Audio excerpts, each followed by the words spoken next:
us to revise or update the previous study that has been done, and we are hoping that in light of this we will have now again a national flood protection program that we will implement to safeguard us from future floods. Now, maybe we are not as lucky as Netherlands to say that we can aim for zero floods, because we are the 7th most vulnerable country to climate change.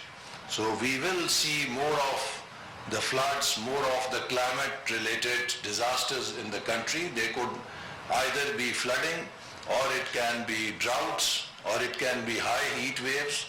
That really poses serious challenges to the well-being of our people, or to our even national security, because when you have food security situation or you have damage to your critical infrastructure, that has very serious consequences for any country. So the challenge before us is not only to develop and make our infrastructure adaptable, resilient. Our challenge is also to have smart agriculture or new agriculture revolution that will provide us with new seeds which are weather resistant, which can withstand the climate changes, because the traditional seeds and the traditional cropping patterns will become irrelevant in future, and which means that there can be serious implications for the food security of our people.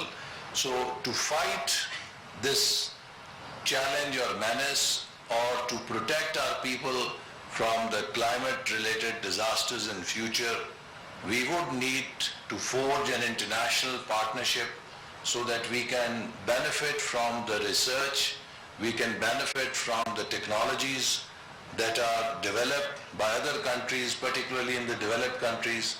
And we also appreciate the support from countries like Netherlands, which are sharing their experience and their knowledge to help Pakistan mitigate against these future disasters. I would like to hope that, out of this workshop, you will be able to come up with practical ideas, because normally we do have good workshops, but their recommendations remain in good, well-bound reports which stay on stacks of our libraries and are not implemented. Knowledge is to be implemented. And I always quote this study by Stanford University professors who have said that the difference between a sick and a healthy organization is the difference or the extent of knowing-doing gap. A living, healthy organization, a successful organization, has the capacity to implement the knowledge it has. And a sick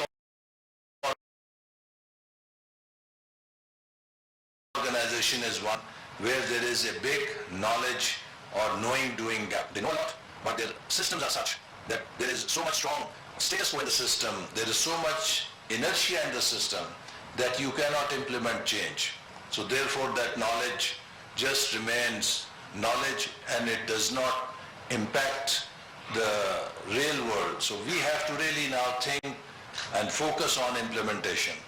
And I hope that this report will give us a roadmap which we are committed under the 4RF framework, that after the floods, government has been able to develop how to have resilient recovery, rehabilitation and reconstruction in the country. This 4RF framework is a roadmap for Pakistan to have adaptable infrastructure and to develop capacity to mitigate against future climate disasters. This is a national challenge. We all have to work wherever we are. We need to build a strong coalition of experts so that we can pool the resources that we have in government, in academia, in private sector, and then through this coalition we can achieve the goals that we have set in the 4RF strategy.